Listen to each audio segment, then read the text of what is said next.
Childhood, compassion, purpose. From a young girl who learned the value of service in her hometown in Negros Occidental to a woman who has spent decades standing beside children and families facing one of the most difficult battles in life. Her journey is not just about helping others, but about finding meaning in every life she touches. Because sometimes a simple act of kindness can become a lifelong mission. I'm Angelique Lazo, and this is In Person.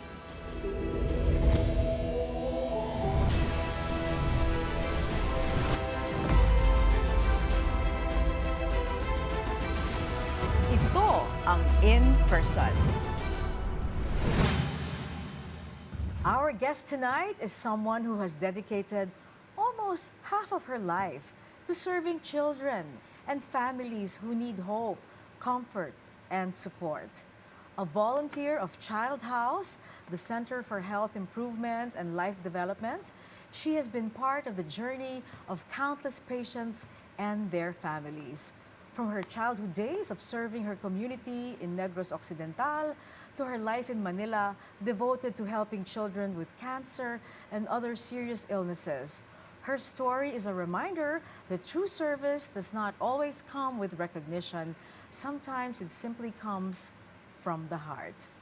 Please welcome in person, Ms. Daidi Tan Castillo. Good evening, Ms. Daidi, and thank you so much for joining us tonight. Good evening po, ma'am. Hello, and thank you for inviting me here. Yan, salamat naman at nakarating ka ngayong gabi. Okay, so pag-usapan natin, Daidi, bago ang lahat, syempre gusto ka naming makilala ng lubusan.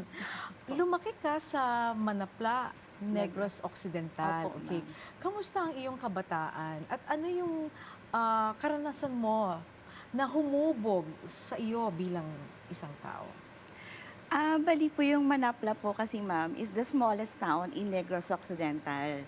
So, parang maliit lang po talaga siya na bayan. So, parang very remote po talaga siya ng So, ayun po, ang ano ko doon, yung pagkabata ko, masaya. Kasi naranasan namin yung maglaro ng mga iba't ibang bagay. Yung parang kumbaga, mga dati, yung mga, ang wala kaming laruan. Yung laruan lang yung mga dahon ng saging, yung mga ano ng saging. So tapos, parati kami na mamasyal, na kumukuha ng mga, kung ano mga prutas-prutas lang doon. Nangingi-ingi lang kami, tapos kung gutom ka, parang ganon. So, ayun po, yung masayang-masaya yung kabataan ko po doon sa bayan namin. Pero bata ka pa lang, nagvo-volunteer ka na daw? Opo, ma'am. I was 11 years old nung pumunta yung ng States ang mama ko. And then sumunod, parang after 2 years, sumunod po yung papa ko. So simula noon, nag-volunteer na ako sa simbahan. Kasi nga, every Saturday and Sunday, wala naman akong gagawin. Kasi busy din naman iba kong mga kapatid. So, ang ginagawa ko, instead na magmukmuk ako, pupunta ako sa simbahan para maging member ng choir sa simbahan po doon. So, yun po. Tapos nag-volunteer na po doon. Tapos nagturo ka rin ng katekismo? Opo, every summer, ano yun po ang ano namin talaga na nagtuturo po kami ng mga catechism po sa mga bata, especially pag Flores de Mayo, 'di ba? So the whole month of May, ayun po na nagtuturo po kami sa mga Paano ka bata. napasama sa mga relief operations na umaakit ng bundok?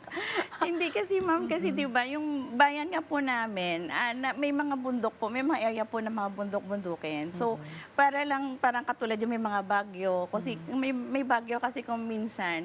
So, syempre, hindi sila na naabutan ng mga tulong.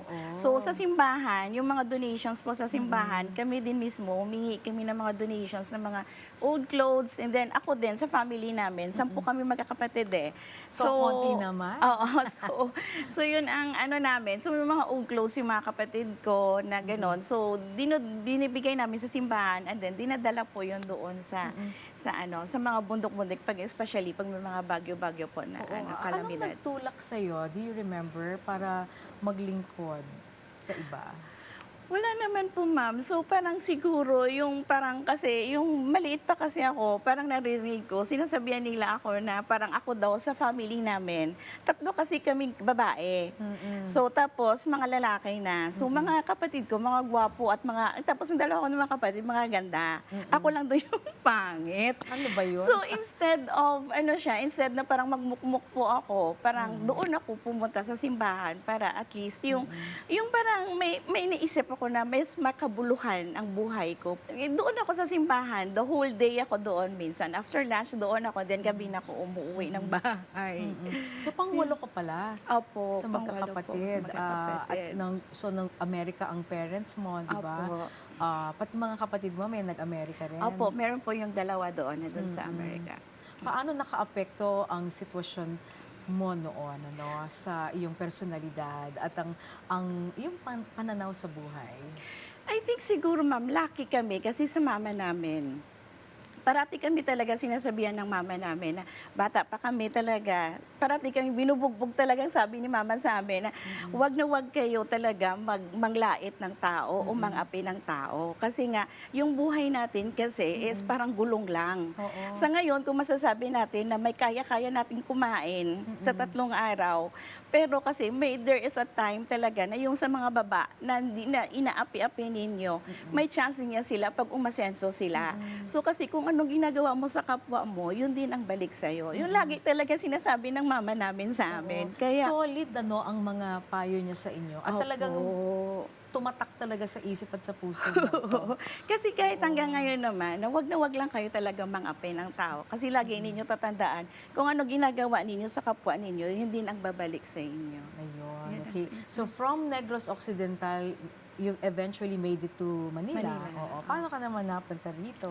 Ayun po nga po, ma'am, kasi 1994, may under petition ako. Pero kaso nga lang, while waiting for the petition, yun na po, nasabi ng mama ko, sabi niya, bakit hindi ka na lang muna kasi dahil nga sa course ko na hindi talaga siya, hindi talaga well-known o hindi talaga in demand siya na course. So, sabi ng mama ko, para in preparation na punta ka sa Amerika, mag-ano ka na lang muna, mag-aral ka ng panggupit. So, and then, ng panggupit, and then, pumunta ako dito sa Manila para mag-aral po ng panggupit sa school ni Mother Ricky Reyes. Ayun, doon kayo nagkakilala. Ni Mother, opo. Ayan, yan pala yung connect. Okay. Opo. So, ilang bang taon yan? Mga buwan lang ba yan? Pag-aaral? Buwan lang po, ma'am, ang pag-aaral. So, anong natutunan mo? Paggupit? Pagkulot? Panggupit, tsaka mang makeup po. Oo. Yun ang inaral ko doon sa school niya. Okay. Ngayon, ang tanong paano ka nahatak ni Mother Ricky Reyes dun sa kanyang foundation or school, na school ba yun or parang bahay? School po siya. Okay. And then, yun na nga, during one of the event na graduation po yun ng unang batch, na nandoon siya, nag-announce siya na yun po, na kailangan nila ng volunteer para sa newly opened yan na foundation. So, and then that's the time kasi ang school ko noon kasi schedule ko is Tuesday, Thursdays and Saturdays lang. So, ngayon, may wala akong pasok ng MWF. So, nakahiga lang ako doon sa dorm ko. So, instead of miga-iga lang ako, sabi ko, mag-volunteer na lang ako. As plain volunteer lang talaga siya, na hindi regular. Basta, lang siya, ng MWF lang siya. May free time ko. Talagang So, yun. hindi ka nag-waste ng panahon. Oo. Kasi yun po, ma'am, yung parang feeling ko, yung parang at least mapakinabangan yung oras ko po, ma'am. Okay, so pagka-graduate mo dun sa school ni School. Mother Ricky Reyes, Nag- napunta ka dun sa kanyang child house. Apo. Oo. Naging full-time na po ako doon. Pero volunteer pa rin ba? As Or- volunteer pa lang din po. Ba't sa dami ng pwedeng pagpilian, bakit mo piniling manatili sa child house at patuloy yung iyong pag-volunteer doon, no? Na imbes na ituloy mo yung plano na mag-Amerika para sumunod sa mga meet daddy mo. Ay, kasi ma'am, yung una kasi naming child house kasi, yun ang time talaga na wala pa kaming donor. So, may marami talaga, yung the more namin, 3 po kaming staff doon. So, doon ko po na-feel na parang ano, na parang the more kami kailangan ng tao doon. Kasi yung minsan may mga umiiyak sa'yo, Oo. kasi nga nangihingi ng 20 pesos. Kasi by that time, ang bigas, 1 kilong bigas pa noon, 18 pesos lang. So, humingi sila, tapos may asin lang kami doon, tapos may garden kami sa likod doon ng child house. May garden doon ng mga tanim ng mga kamote, and then sinasabawan lang nila, yun ang ulam na nila. So, yun po ang doon, the more ako na ano, kasi kahit volunteer lang po ako noon, that time po kasi may allowances ako from parents ko. Galing ko sa Amerika. So, binibigyan nila ako ng allowances. So, minsan, kasi ako naugalian ko kasi na every weekend talaga, gusto ko mamasyal, manood ng sine, makakain talaga ng masarap, a week. So ngayon, nung nakapasok na ako sa child house, doon ko na-realize na parang, na instead na ipanonood ko ng movie, ipapakain, ibibigay ko na lang budget para sa the whole week na namin, na budget yun, para sa mga pasyente. Kasi kesa naman nung ano lang talaga. Enjoy mo lang mag-isa. Nag-enjoy ako. So the more ako na-feel ko, sabi ko, kailangan ko talaga tumulong pa. Wow, galing Parang naman, ganon. Daidy. Sana mas Sige. marami pang katulad mo, no? Opo. Oo. So, okay, pagpapatuloy natin ang ating kwentuhan. At sa ating pagbabalik, pag-uusapan naman natin ang mahigit 2 dekada na paglilingkod sa Child House. Can you imagine? From 2003 or 2004 ba? 2003 po. 2003 up to today. Ayan. Ano pa ang mga kwento kaya sa likod ng bawat batang kanyang natulungan sa pagpapatuloy po ng in-person?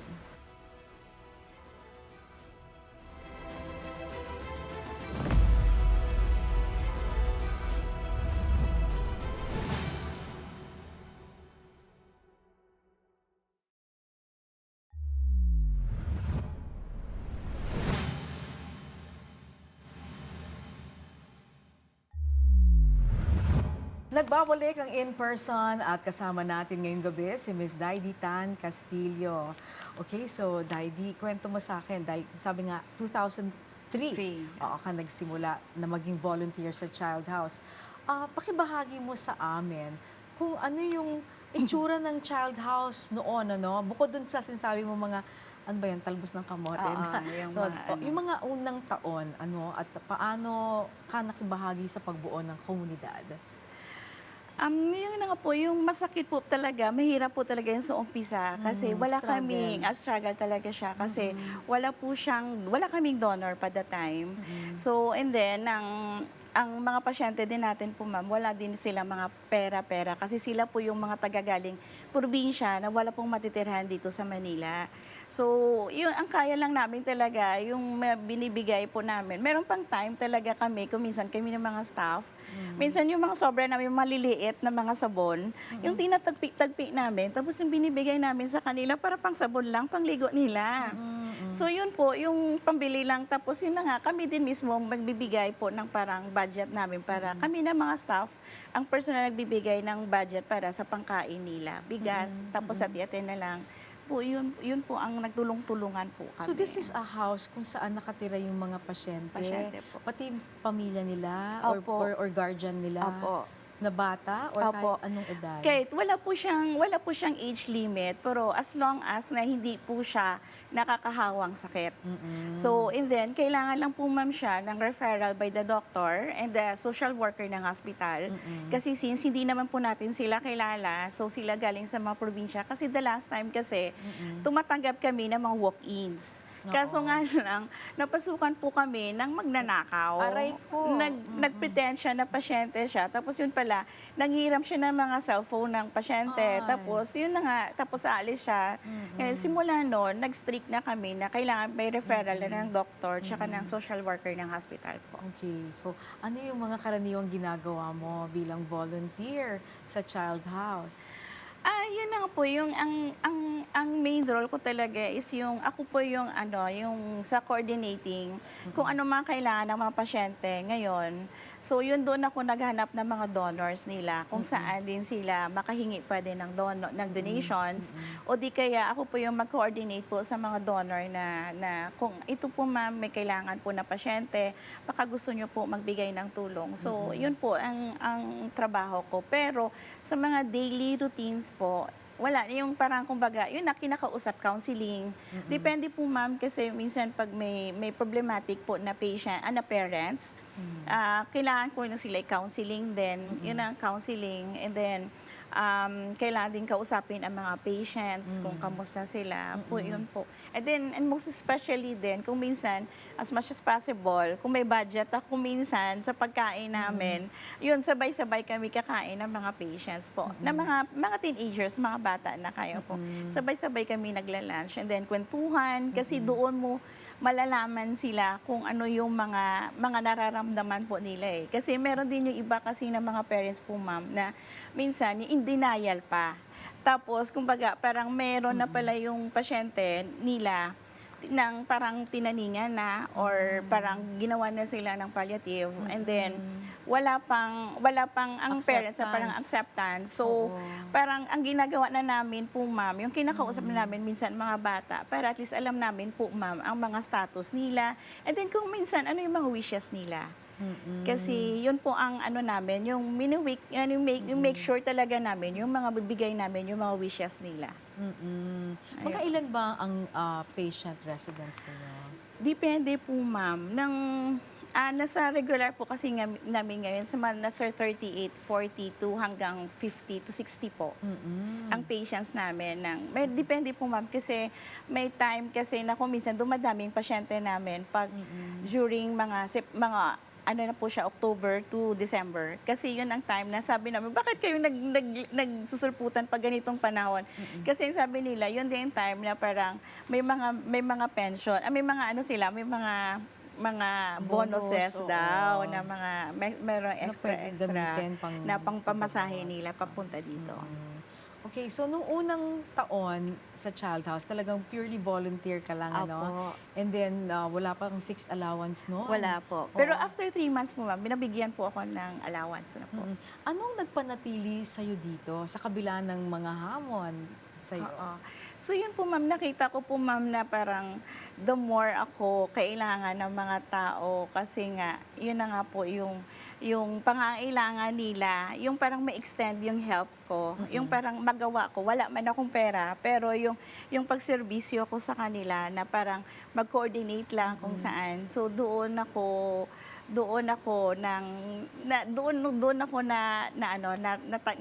naawa sa kanila na parang kailangan ko talagang dito magstay. So parang ikaw yung tulay, ikaw yung bridge, binibridge mo yung mga merong kapasidad na mag-donate at saka yung pasyente. Ayan. So sa loob ng maraming taon, no, binibilang ko halos 23 years na ba? Opo. Meron din po ma'am kasi minsan may time din kasi na meron kami mga patients din na mga no read, no write. So, kailangan mo sila, mahirap sila mag-intindi minsan sa mga instructions ng doktor. So, kailangan ko talaga, kailangan namin talaga sila samahan sa hospital para lang talaga maintindihan, para mapaintindi din po sa kanila. Lalo na kung mga Ilonggo. Ikaw na yung translator. Opo, tsaka Bisaya. At Bisaya. Kasi marunong din ako mag-Cebuano po magsalita. Ayan, oo. So, talagang marami ka ng role. Opo. Oo. Ano ang pinakamalaking pagbabago na nakita mo sa organisasyon at sa mga taong natulungan at natutulungan ninyo? Ngayon mo pagbabago, simula nung unang-una na wala pa kaming donor talaga, may mga insidente talaga, merong mga nag-passed away, na expired. Pero simula nung marami na yung mga donors coming in na siya, na marami na talaga yung mga na-save na nabuhay talaga. Kasi before, katulad niyan, kailangan ng laboratories. Hindi, before the chemo. So wala sila pera pang laboratory. So hindi sila makemo-kemo. Pero unlike nung nagkaroon na kami ng donor, so kung anong kailangan nila na ibibigay namin sa kanila kaagad, at least naagapan po talaga ang sakit So nila at po. least yung mga pang-laboratorio, yung mga ibang Opo, needs, medicines po. medicines ay nako-cover Nako-cover ng mga na po donors. ngayon siya. Oo. So, yun po. So, yun nga, almost more than, or half of your life, kalahati Opo. ng buhay mo ay nailaan mo dito sa Child House. Eh, meron bang pagkakataon na napagod ka na at naisip mo, naku, ayoko na yata, punta na lang ako sa Amerika. Samahan ko na ang aking nanay doon, mga kapatid. Maraming beses po, ma'am. Nangyari po yun talaga na kami ng mga staff din, nag-apply kami, nagpaplano kami na minsan mag-abroad. Pupunta namin mag-abroad. Pero nung time na yun na may meeting kami sana, may orientation sana kami sa office ng ng agency. Oo. Papunta na kami doon. Bigla na nagtawag kasi may meeting. Pinatawag kami ng dating PCSO. Yung dating PCSO chairman. Tapos binigyan kami ng letter na pinapaalis kami sa child house sa compound. So yung time na sabi namin, ay paano, hindi na kami natuloy doon pumunta sa orientation. Kasi kailangan namin pumunta. So kailangan namin mag-meeting na kay mother. Na mother, ito na po, may deadline tayo na pinapaalis na po tayo dito sa building. Kasi yung una naming building kasi, doon po yung sa QI pa. Sa likod siya ng Oo. PCSO. Yes, yung dating... Dati oo, po siyang building. Yes, oo. So yun doon. So Na-resolve naman yan. na-resolve naman po siya na nakaalis na kami doon. And then, maraming tao doon kami, the more nakilala kami doon, marami ang tumulong sa amin. And then, thankful kami doon kasi doon din kami nakilala ni Sir Hansi Ayun. na ako. natulungan kayo. Binigyan po kami ngayon ng dalawang building, dalawang bahay, dalawang bahay po, tsaka yung isang building. Yung ganun po. Ayun. Ako, so, Matirahan. kaya nagpapatuloy, ano? Opo, kaya ang napapatuloy inyong po kami pagservisyo po. Okay. Nung panahon na bata pa yung iyong anak, ano, Opo.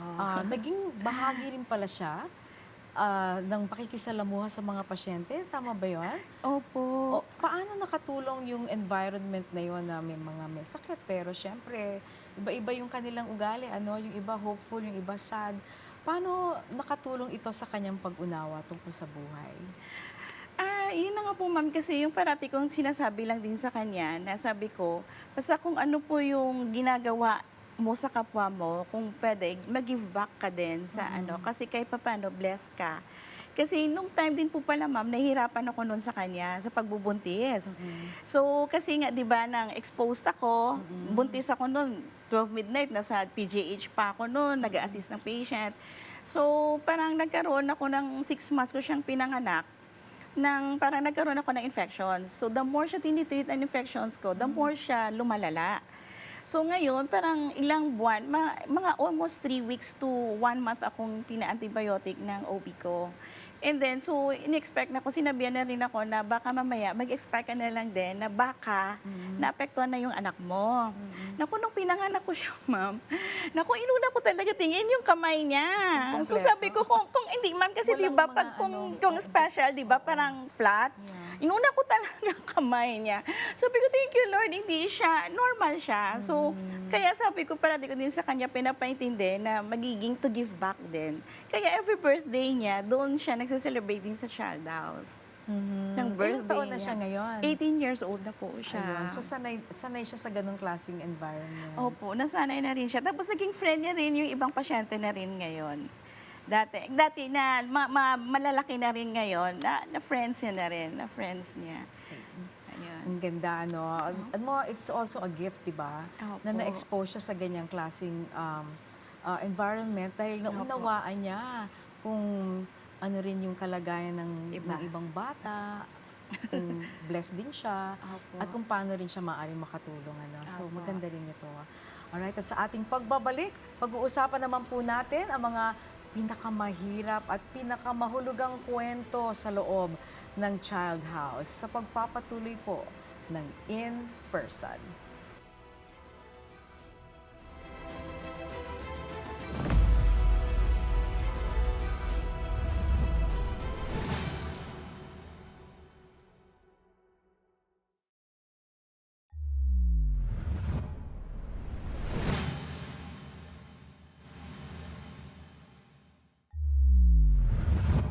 Nagbabalik po ang in-person. Kasama natin ngayong gabi si Ms. Daidy Tan Castillo.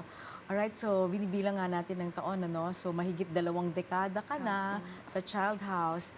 Nakakita ka ba ng mga bata ano, na talagang lumaban sa sakit? Ano yung mga mahalagang aral na natutunan mo mula sa mga batang ito? Marami mang instances kasi meron yung time na yun na ma-share ko din yung na ako, nung time na yun, parang depressed ako noon. May pinagdadaanan din ako. And then one time, nasa office kami, bigla na lang may naghahabulan. Nanay, as in, kasi second floor yung mga rooms ng ibang patients eh. So naghahabulan sa hagdanan. Tapos sabi namin, nagsisigawan. Tapos ang isang bata, umiiyak. Sabi ko, ate ano yan? Tapos bakit? Sabi niya kasi ayaw na daw ng bata magpagamot kasi nga daw na siya. masakit na daw siya, nasasaktan na daw siya. Tapos sinisigawan niyang mama niya, sabi niya, ayokong papagamot na, gusto mo ikaw na lang mapagamot, ayoko na. Kasi pinipilit siya ng nanay niya na magpunta na sa hospital. And then, sabi ko, ate, ano po yan? Siyang problema.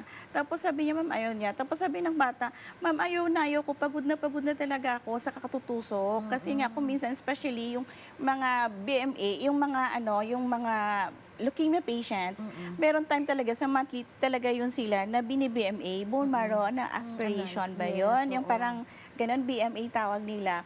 So, tinutusok sila. So, pag tinutusok kasi sila, ma'am, minsan, 18, 19, 30 katusok bago pa makunan sila ng tubig.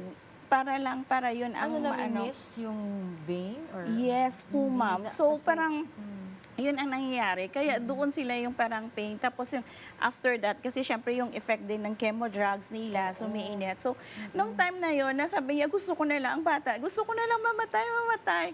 So, parang doon mo na-realize talaga na kahit papaano talaga, na kahit gaano pala kabigat ang problema mo, pero mas may mga tao pa rin talaga pala na lumalaban sa buhay nila. Parang ganon. So, yun doon ang natutunan ko talaga na yun ang hirap na parang kung mas nahihirap ka pala sa buhay mo, mas maraming tao pa rin talaga na lumalaban sa buhay araw-araw. Na talagang may mga gustong mabuhay, Oo. na nilalaban nila kahit na ang Opo. hirap. So, magandang mensahe yan sa iba, no, na Opo. minor lang siguro yung kanilang problema, Problema. pero gusto nilang mag-give up na sana wag Opo. din, ano. Opo. Oo. Yung isipin nila po mga bata, na imagine may mga 1-year-old, 8 months old, na kinikemo Oo na. nga. Tapos yung Leukemia lumalaban kasi sa to, di buhay ba? nila. Opo, Mga ma'am. leukemia itong mga bata na may Opo, cancer. yung karamihan So, po sa kanila. So lumalaban araw-araw para mabuhay. yes. Ganun. Meron bang time din na akala mo okay na, no? Yung Opo. bata, dahil lumalakas na siya, tapos biglang a day later or biglang lumala na lang ang kanyang kalagayan, tapos and the worst part is yung mamamatay, ano? Opo. Paano nyo hinarap o hinaharap ang ganyang mga sakit at ang pagkawala?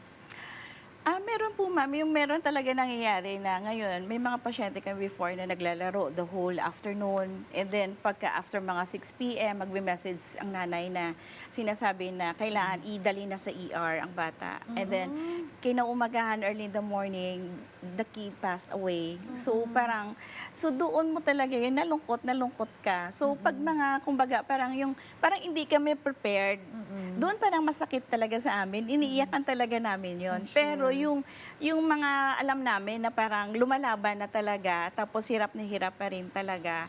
So, yung minsan, pinagpipray na lang, kami na lang talaga yung pray na, Lord, kunin na lang sila ng maayos, na hindi na sila papahirapan pa po.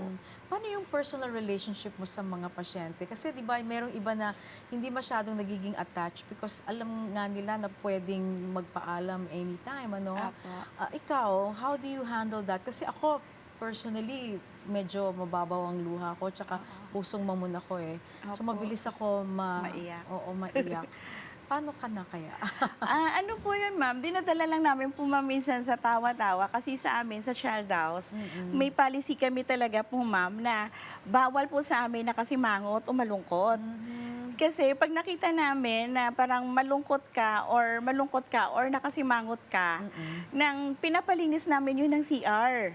Na tapos gamit na ang toothbrush. So, Ano ba bawal yan? sa amin ang malungkot. I see. Kaya Okay. kung ikaw na parang maldita ka or parang ano ka, mapipilitan kang ngumiti.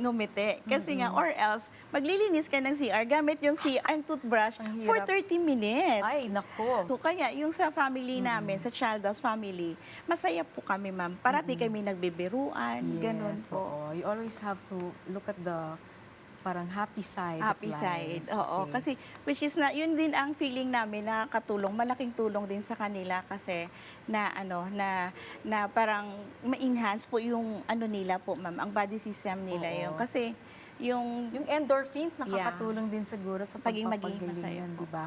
Okay, kanina nabanggit mo yung mga wish na nais niyong Apa. ibigay. Ano yung pinakatumatak na mga hiling ng pasyente o ng bata na naibahagi niyo, na bigay niyo actually dito sa Child House bago man lang siya pumanaw? Meron po yung isang bata na si Blessy.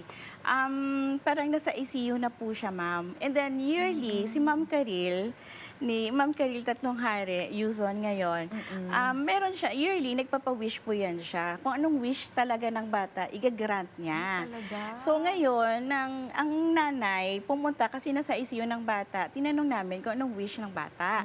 Sabi niya, ma'am, wag na. Sabi ng nanay, wag na kasi nga nasa ICU naman siya and then hindi yan naman po magagamit Hindi niya na. ma-enjoy ba? Ma-enjoy Oo. na. So sabi niya, wag na lang po, ma'am. Ang kahilingan ko na lang, gumaling na lang po siya. So sabi naman ni Ma'am Karil, hindi ate, kailangan talaga, we have to do something na may bigay tayo makapagpa-happy sa kanya. So yun, nung time na yun, yung uso ngayon, yung uso dati nun, yung parang portable na ano yun, yung portable na parang TV with CD. Yun ang ano. So sabi niya, sige po ma'am, yun na lang. So nung time na yun, na di siyempre, nung nag-party na si Ma'am Karil, wala doon ang bata kasi nasa ICU. So nung bumalik na kami sa Child House, binigay namin sa nanay yung wish. Nakita niya. Tapos mamaya na, tumawag na after siguro mga 2 days, 3 days, tumawag ng nanay. Sabi ng nanay, ma'am, pauwi na kami. Sabi ko, bawal dito. Kasi wala tayong gamit, kasi bahay lang tayo dito. Kasi akala namin nga po, ma'am, dying na talaga. Kasi yung bumubuhay na lang sa kanya kasi is machine na lang. So sabi namin, bawal dito, dalhin, uuwi. Sabi niya, hindi, ma'am. Sabi niya, malakas na po, ma'am, yung anak ko. So doon, tapos yun na nga, yung miracle, na yung parang Miracle. duda nila na baka siguro yung parang na-happy siya nung nakita niyo yung wish niya. Yes. Na-happy siya, ma'am. Pero Nabuhayan siya ng loob. nabuhay siya ng loob, Oo. nabuhay. So sabi, naku, lumakas, ma'am, after 2 to 3 days siguro po, ma'am. Alam po yan ni Ma'am Karel. Tapos simula noon, yun na, inaalagaan niya na si Blessy. Ayan. Ilan taon na si Blessing Naman, yun? kaso lang, nung time na yun, nawala din si Blessy kasi I hindi siya see. nakasurvive I na rin see. po. Pero at least, na-experience niya yung happy times. Oo, kasi yung time naman po kami kay Blessy, kasi umuwi sila ng province. And then matagal sila nakabalik. Kaya nag-relapse siya. Kaya pagbalik niya, medyo lumala na yung cancer niya. Kaya mahirap na siyang ano yun. So, medyo masayang malungkot, no, yung nangyari Oo. doon. Pero meron bang talagang masayang kwento Masaya. na pwede mo ibahagi kung saan talagang gumaling yung bata or yung pasyente? Meron po naman yung wish na talaga na yung magkaroon, ng ano po siya, ma'am, ng wish naman na isang bata, makapag-aral siya. Gusto niya mag-aral siya. Tapos yung nangyari kasi sa kanya po, ma'am, kailangan niya naman ulit ng PET scan.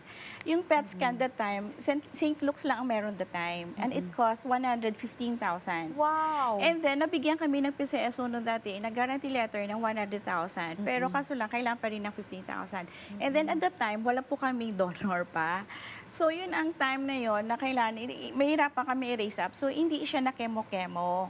So, pero ang duda ng doktor, kailangan siya i-PET scan. Kasi nga, parang duda na nakita na nga daw, kumalat na daw po yung mga cancer cells niya sa bones niya. So, ngayon, sabi niya, wish ko na lang po, ma'am, is yung makaano na lang ng makapag-aral. So, inilapit ko din siya sa CEO ng informatics, na which is our donor din siya. Inilapit ko siya, tapos sabi ko, sir, kasi gano'n na nga, na ganito ang sitwasyon. So, nagkuha siya for 6 months lang siya na parang vocational course lang. And then, Hindi ko na namalayan. Ngayon, graduate na pala siya, four-year course ng IT Na-survive na. niya. Na-survive niya, tapos hindi na siya nag-chemo. Hindi na siya nag-chemo kasi Galing din. positive thinker kasi itong bata na to eh. So, ang ganda. So, naganda. So, yun ang naging ano siya. Na ngayon, ma'am, ano sa, masasabi kong mas successful na siya, may pamilya na siya ngayon. Maganda na yung buhay niya talaga. Ano kaya So, ang yun po. nakita mong pinakamalaking pagbabago sa mga pamilya, ano, or sa bata dahil sa suportang naibigay ng Child House? Marami namang nakita namin po, ma'am, yung maganda yung, marami kami nakita ngayon na nag-graduate na, nagtatrabaho na, may magandang buhay na. So, yun lang din naman yung nilulook back na lang namin na ito yung tinulungan namin. Ngayon, mga teachers na sila, yung iba, social worker, yun, ganun Ayun, ang no, tumutulong so, din pag tumutulong social din. worker. Nagvo-volunteer din sa amin. Minsan pupunta sila, magbi-visit, ganun po. Tsaka Mag-give teacher, back. nagtuturo Opo. din, di ba? Tumutulong din. Oo. Opo. So, dito sa iyong pagiging volunteer, no, sa volunteer work mo, ano yung pinakamahalagang punto na masasabi mong isang malaking bahagi ng paggaling ng isang bata na may malubhang karamdaman? Yung inner happiness. Inner Yung inner happiness talaga, pag masaya talaga po, ma'am, ang bata, especially din, masaya din sa family niya, Yes. malaki talaga, ma'am, ang chances talaga na gagaling sila. Mhm. Kasi yun na nga, parati din namin sinasabi sa parents nila, yung pasayahin po yung bata. Kasi nga, yun na nga, yung family. Kasi yun po, ma'am, ang pinaka-importante talaga, inner happiness. Siguro kailangan din maibahagi yan sa mga magulang, ano? Dahil sila yung Opo. immediately na nakapaligid sa kanilang mga anak, ano? Kasi marami talaga instances talaga ng mga single mom sila. Pero yung mga anak nila, inalagaan talaga nila ba? So, gumaling, ma'am. Gumagaling na unexpectedly. Unexpected namin na nakasurvive po. Sa kabila ng mga iba't ibang klaseng karanasan mo, masakit, masaya, ano ang dahilan at nagpapatuloy ka pa rin na maglingkod at magbigay ng pag-asa sa mga may sakit? Parang feeling ko kasi parang kailangan pa rin ako nila. Kailangan pa nila ako. Kaya doon pa rin ako nagbibigay pa rin ako ng tulong sa kanila. Parang gano'n. Ayun, okay. Kailangan ka pa nga. At sa huling bahagi pa na ating panayam, pag-uusapan naman natin ang misyon ng Child House at ang mensahe ni Ms. Daidi para sa mga taong nais ding tumulong, yung mga nais mag-volunteer sa pagbabalik ng In Person.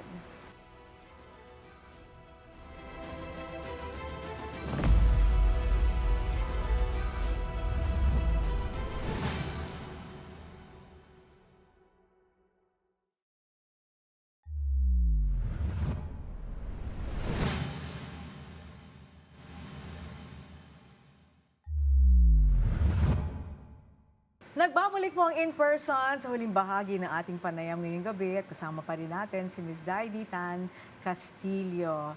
Alright, so Daidi, para maunawaan ng ating mga kababayan, ano ang vision at mission ng Child House talaga?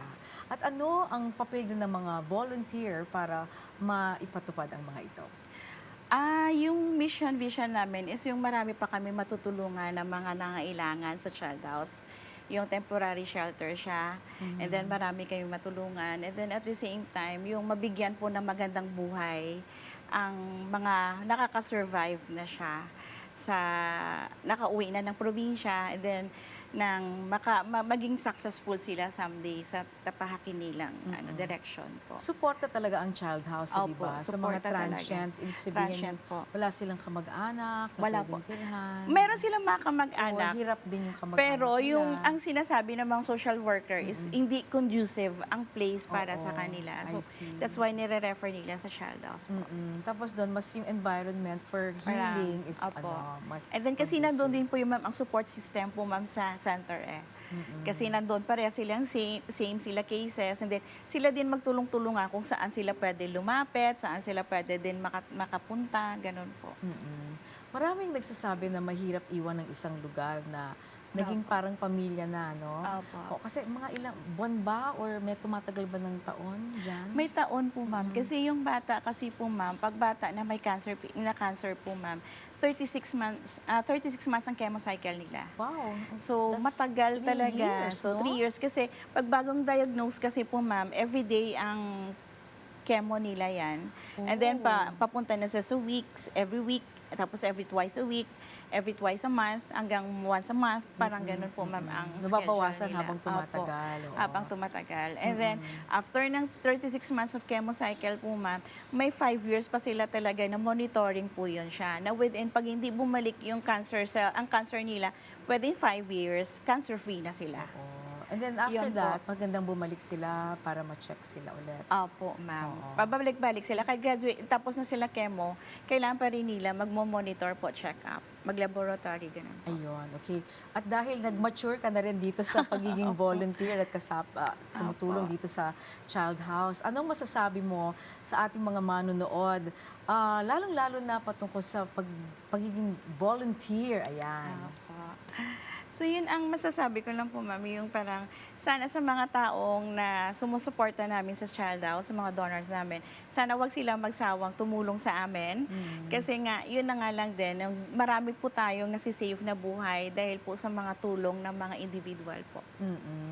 Okay. Yung mabuhay pa, mabigyan ng chance sa mabuhay din yung ibang mga bata po. Well, kanina nabanggit mo na gusto mo tuloy-tuloy lang, ano? Pero tumatawid ba kuminsan yung sa isip mo na, ay, gusto ko na mag-retire? O kaya, baka pwede nang bumalik sa Bacolod, may plano ko bang ganon? O kaya, talagang ituloy mo na yung pagpunta sa Amerika? Minsan po, ma'am, naisip ko na syempre tumatanda na rin ako, gusto ko din yung bumalik na sa Bacolod. Pero yung, ang nafe-feel ko kasi mas kailangan pa rin pa po nila ako eh. So, the more po ako na parang nakakonsensya din kasi ako na parang iiwanan ko bigla, na parang sarili ko yung iisipin ko. Kasi, pero kasi parang sinasabi ko sa sarili ko, parang siguro, I can do more pa. I can do more. So yun po, instead na sarili ko lang muna, kasi yung kasi kaya ko pa naman po. Ayun po. So, very giving, ano? You're a Opo. very giving person. Sa ngayon, ano kaya ang pinakakailangan ng Child House mula po sa ating mga taga-subaybay, sa publiko, mula sa mga taong nais din tumulong? Baka meron nanonood sa atin ngayon na interesado na makibahagi dito. Oo. Yung una-una, yung sinasabi ko po talaga po, ma'am, yung una-una talaga yung pagbibisita pa lang kasi doon po, ma'am, makita ng mga tao. Maramdaman din po kasi nila po, ma'am, yung mga taong nagmamahal sa kanila kasi nag-give time and then, kumbaga, give time din and effort to visit them. So yung effort din na, yung nakita nila na ay marami nagbibisita sa amin dito, marami ang nagmamahal sa amin, naramdaman nila yung support, ma'am. Pero when it comes naman po, ma'am, yung sa yung mga gamot nila, so yung mga kailangan po namin kung financial help para sa mga gamot po. Pwede din po, ma'am, i-donate po, ma'am, sa foundation po, ma'am, namin. Sa foundation para maibigay namin po sa mga sa mga nangailangan din po, kung sino mga nangailangan po.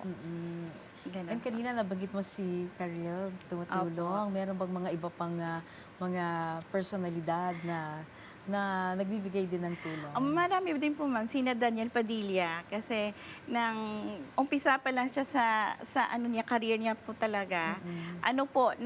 Sa Child House po talaga siya pumunta, nag-visit. Hindi pa siya sikat. Bago pa lang siyang artista. Sa Talaga? Child House po talagang tinutulungan niya, pati yung family niya, ang pinsan niya, every birthday, since first birthday ng pinsan niya, si Jordan. Yun, Child House po talaga yung guest. Hanggang ngayon, every December, except lang nung pandemic. Oo. Pero kami talaga yung guest, ang Child House family talaga yung guest ni Jordan. So, and then si Daniel din, lagi kami ni-invite. And then si Sir Luis din Manzano, nagbibigay din sa amin ng financial help. Tapos at the same time, ang wish din namin ng mga bata minsan, makakita ng mga artista. Kasi di ba, ma'am, pag probinsyana ka kasi, makakita ka ng artista, happy ka na. Kahit hindi ka probinsyana eh. Oo. Minsan, di So ba, yun, kung idol mo. pag makakita ng parati yung kay Sir Luis, Sir Luis, ang mga pasyente namin gusto manood ng show mo. So yun, pupunta kami doon lagi sa kanya. And then yun, yung kinakausap, isa-isa talaga yung ano niya, yung kinakausap niyo mga pasyente. Then si Sir Oji Diaz, nagbibigay din sa amin ng yearly, monthly na donation po sa amin. Ayun, oo. At sana So, mas yun, dumami marami pa pa. yung mga Opo. pwedeng tumulong. Sa mga kabataan na nais mag-volunteer, pero hindi naman nila alam kung paano magsimula, ano Opo. po ang kanilang dapat gawin? Pwede po sila pumunta sa Child House. Ang Child House kasi ma'am, 2 branches na siya. Ay, talaga? QC and Manila po siya. So, kung Manila po ma'am, pwede sila mag-visit doon, mag-volunteer. Kasi kahit po ma'am, yung physical lang nila, yung attendance lang nila, yung makita ng mga pasyente.